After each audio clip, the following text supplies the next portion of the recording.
In the spring of 1918, in the dust of a remote Kansas county called Haskell, an Army cook named Albert Gitchell reported sick to the medical officer of his Army training base, Camp Funston. He had a fever, a sore throat, and severe muscle aches.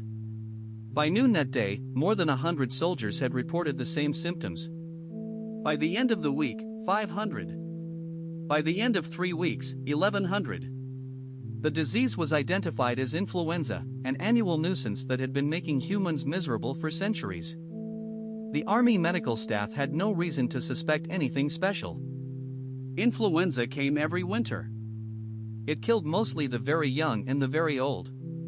It typically faded within a month or two. Camp Funston was the largest American military training facility, processing tens of thousands of soldiers being prepared for shipment to the Western Front in France. As men shipped out, they carried the disease with them. Within months, the same symptoms were being reported in trenches and field hospitals across France. Within a year, the same disease had killed somewhere between 50 and 100 million people worldwide. The pandemic of 1918, misnamed the Spanish flu, killed more humans in 2 years than any other infectious disease event in modern history. It killed more people than the entire First World War, which was happening simultaneously. It killed 5% of the world's population. The disease itself, the H1N1 influenza A virus, behaved in ways that were unique and that we are still trying to fully understand. To begin with the name. The Spanish flu was not Spanish. The misnomer comes from World War I press censorship. The Allied and Central Powers governments suppressed reports of disease outbreaks among their troops to maintain morale. Spain was neutral in the war and had no such censorship. When the Spanish King Alfonso XIII fell ill with the disease in May 1918, Spanish newspapers reported it openly.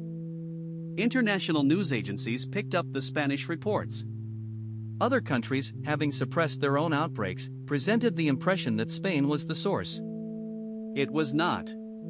The most likely origin point, based on the earliest documented cluster of unusual respiratory illness, was actually Haskell County, Kansas, where local doctors observed an unusual outbreak of severe influenza in early 1918, before any military report. The virus from Haskell may have moved to Camp Funston with new recruits in February or March, then accelerated through the wartime mobilization machine. So what made it so deadly? 3 factors. First, the virus itself was unusually pathogenic. Modern researchers reconstructed the H1N1 1918 virus from preserved tissue samples in 1997 and 2005, allowing direct study of its proteins. The virus had genetic features that produced an extreme inflammatory response in the lungs. People did not just die of the flu. They died of their own immune systems overreacting to the flu. Second, the war was the perfect transmission environment. Crowded barracks, troop ships, hospitals, and field camps created near-perfect conditions for respiratory virus spread. Soldiers were under constant physical stress, malnourished, and immune-compromised. The transatlantic deployment of 2 million American soldiers in 1918 turned the entire ocean into a transmission corridor. Third, the demographics. Most influenza viruses kill the very young and the very old. The 1918 virus killed people in their 20s and 30s at unusually high rates. The mortality curve, when graphed, showed a distinctive W shape with peaks for infants, young adults, and elderly. The young adult peak was unprecedented.